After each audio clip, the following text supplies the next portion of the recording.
AED, what do those three letters stand for? Quite simply, A stands for automated, because these machines talk to you. E is for external, because the pads go on the exterior of the body. And D is for defibrillator. Most people just know it as a defib. There are lots of community defibs around us. Dentists have them, libraries have them, outside community centres you find them, hotels, supermarkets. It's always a good idea to find where the local one is, not only to where you work, but also where you live. You never know when you need to get your hands on one of these life-saving machines. I'm going to demonstrate to you how simple it is by simply switching it on and doing what it tells me to do. Now, ideally, I would have somebody doing CPR while I'm attending to the AED.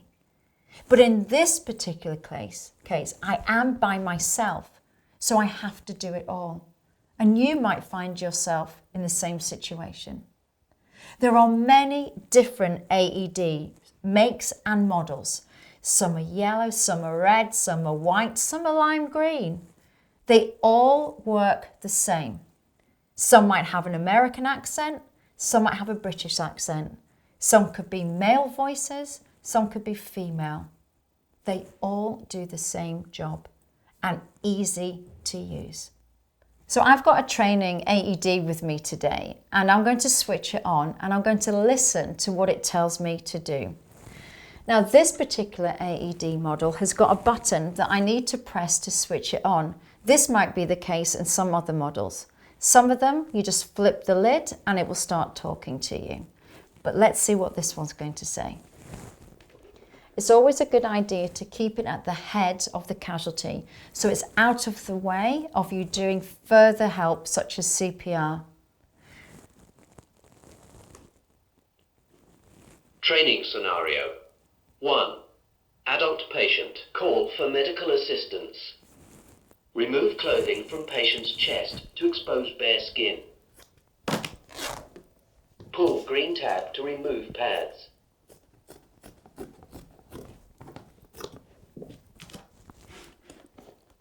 Peel pads from liner. Apply pads to patient's bare chest, as shown in picture. Press pads firmly to patient's bare skin. Pull green tab to remove pads.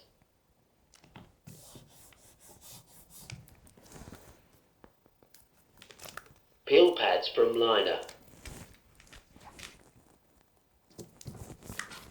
Apply pads to... Assessing heart rhythm. Do not touch the patient. Analyzing. Do not touch the patient.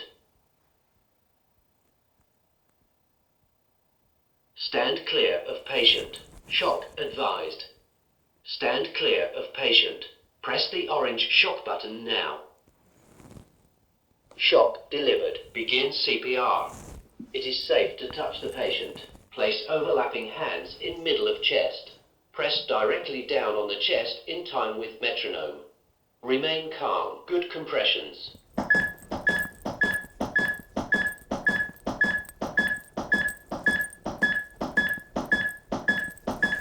Good compressions.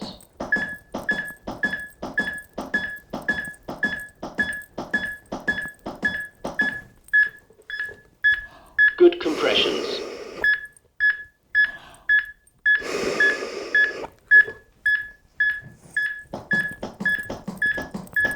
Good compressions. Stop CPR. Assessing heart rhythm. Do not touch the patient.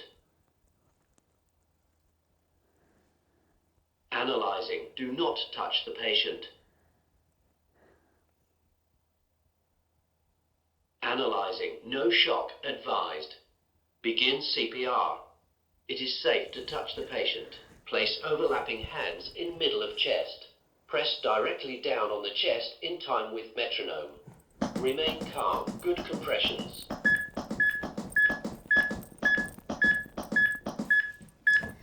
These training machines, they will just keep going and Good going and compressions. going. In real life, they will also keep going and going. But for just now, I'm going to switch this machine on and tell you or Good talk to you compressions. about what it's doing. How easy was that? I switched it on and it told me to ensure that I've called emergency services. It then told me to remove clothing from the person. Now, with these AED machines, it will come with a pair of tough cut scissors, cutting through clothing, through leathers. It's absolutely vital that you make sure that the chest is clear. If a person has jewellery, you need to move it to one side so that the pads do not touch it. If a person has got a lot of excessive bodily hair on their chest, it also comes with a razor, believe it or not.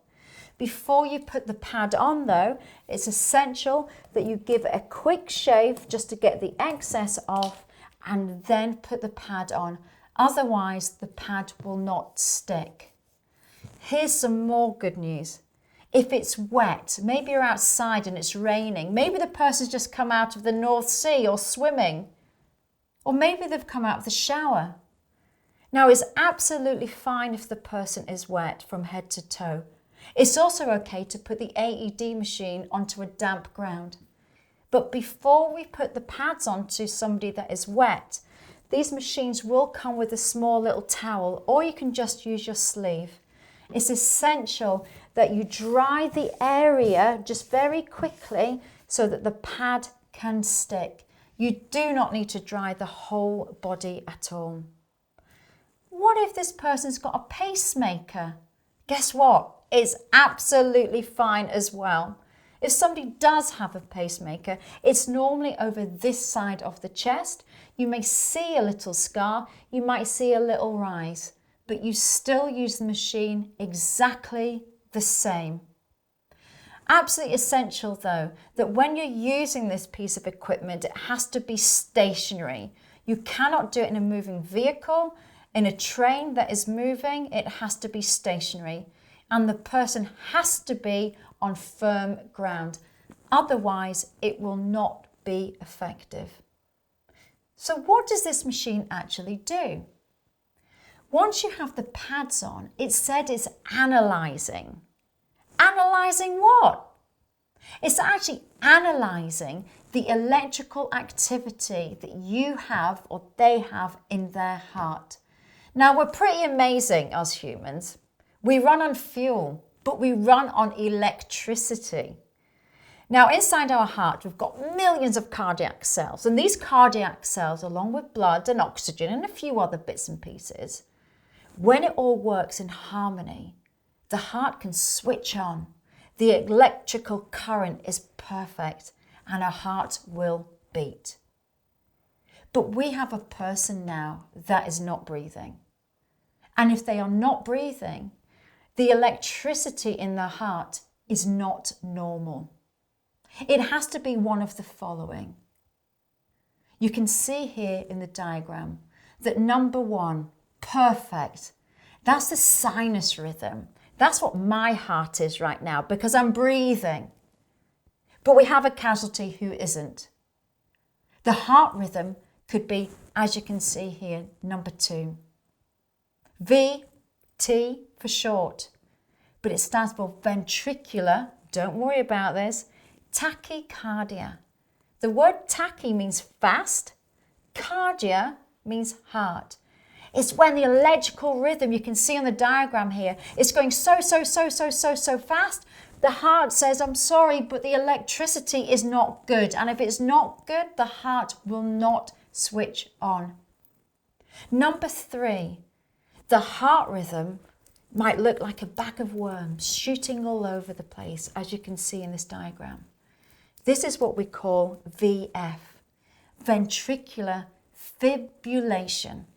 If you were to look at the word fibrillation up in the dictionary, it literally means erratic. That could be the person's heart rhythm. Or it could be the last one, line, flat line. That's what most people recognize it as because it's a line and it's flat, right? The actual name for this rhythm is called a systole rhythm. You don't need to decide. You don't need to decide which is shockable. The machine does all of that for you. But what does it actually do? Now, the first time it told me to press the button, so I did. I pressed it. And when you press it, it sends electricity from one pad to the other across the heart. But it doesn't jump start it. It doesn't kick start it. It doesn't give it electricity. It does the opposite. Imagine you're in primary and you're clapping your hands at a perfect regular speed. Perfect heart rhythm. Now somebody has stopped breathing, so the electricity isn't perfect. It could be absolutely super fast, or it could be completely erratic all over the place. When this machine sends electricity from one pad to the other, press the button. So I did. It stops. Abnormal electricity. Stops it. Not jumpstart, but stops it. It's a bit like when your computer doesn't work. You switch it off, you count to 10, cross your fingers, switch it back on again, and it works. This machine stops abnormal electricity. The second time, it told me to stand clear again, so I did. And this time, it said no shock advised. What is that person's heart rhythm now? It's either number one, they're breathing, or a systole, number 4. There is nothing to stop. It's the complete opposite of what people think. But here's the good news, even more good news. CPR is pushing the oxygen around the body. This can stimulate electricity. It doesn't mean give up. It means that at the moment, there is no electrical activity. As soon as paramedics arrive up, they will inject them with medication, and that could stimulate the electricity in their heart once more. These machines do save lives. Do not be scared of them. They tell you what to do. It really is simple.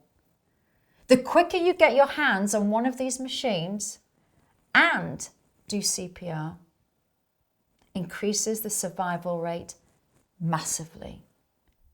If you were to do nothing, no CPR, no AED machine, the chance of survival depletes 10% every minute. So don't be scared. In a real life emergency, get your hands on one of these machines, switch it on and do what it tells you to do. These machines really do save lives, and so can you. I'm Sarah, owner and trainer of First Aid at Work Aberdeen and Aberdeenshire, making training fun, engaging, but most importantly, memorable.